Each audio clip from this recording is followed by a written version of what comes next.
సౌందరరాజన్ గారు చేసిన ప్రసంగంలో ఒక్క మాట మీకు కోట్ చేసి వినిపిస్తాను అధ్యక్ష. ఆ రోజు గవర్నర్ గారు తొలి ప్రసంగంలో వారు చెప్పింది ఏమంటే, ప్రజా సంక్షేమం కోసం, ఇది గవర్నర్ గారు నేను కోట్ చేస్తున్నాను అధ్యక్ష, 6 గ్యారంటీలు ప్రకటించాం. బాధ్యతలు స్వీకరించిన వెంటనే ఇచ్చిన హామీలు చెప్పిన మాటకు కట్టుబడి హామీలకు చట్టబద్ధత కల్పించే ఫైలుపై ముఖ్యమంత్రి రేవంత్ రెడ్డి గారు తొలి సంతకం చేయడం ఈ ప్రభుత్వం సంకల్పానికి చిత్తశుద్ధికి నిదర్శనం. ఇది గవర్నర్ గారు ఆ రోజు 15 డిసెంబర్ 2023 నాడు చెప్పిన మాట అధ్యక్ష. ఇవాళ నేను ప్రభుత్వాన్ని సూటిగా అడుగుతా ఉన్నా అధ్యక్ష, మరి ఏమైంది ఆ సంకల్పం? ఏమైంది ఆ సంతకం? ఎక్కడ పోయింది ఆ చిత్తశుద్ధి?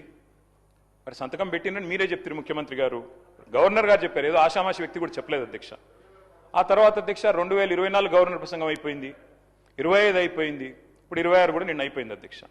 మరి ఇన్నేళ్ళైనా కూడా సీఎం గారు సంతకం చేసిన ఆ ఫైల్ ఎక్కడ పోయింది అధ్యక్ష? 28 నెలలుగా గడిచిన ఆ ఫైలు ఎక్కడ మాయమైంది? కాకెత్తుకపోయిందా? లేకపోతే FSL అగ్ని ప్రమాదంలో కాలిపోయిందా? లేకపోతే మరి విచిత్రమైన విషయం అధ్యక్ష, ఇది ఒక గవర్నర్ గారు చెప్పిన మాట కాదు, ఇది మీ బాస్ రాహుల్ గాంధీ గారు చెప్పిన మాట. తొలి క్యాబినెట్లోనే 6 గ్యారంటీలకు చట్టబద్ధత కల్పిస్తాం. తొలి క్యాబినెట్, ఇప్పటికి నాకు తెలిసి ఒక 50-60 సమావేశాలు అయినట్టున్నాయి క్యాబినెట్. ఎక్కడ పోయింది అధ్యక్ష మరి తొలి క్యాబినెట్లో 6 గ్యారంటీలకు చట్టబద్ధత అన్నమాట? ఇది కాదు అధ్యక్ష. అధ్యక్ష, క్యాబినెట్ సమావేశాలు ఇన్ని జరిగినాయి, మరి ఫైలు మాయమైంది అధ్యక్ష.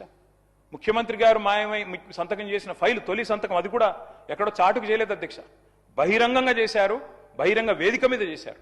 ఎక్కడ పోయింది ఆ ఫైలు?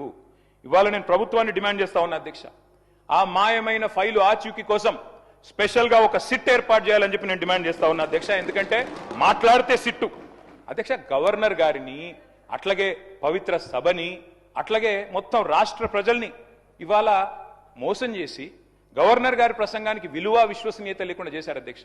మొదటి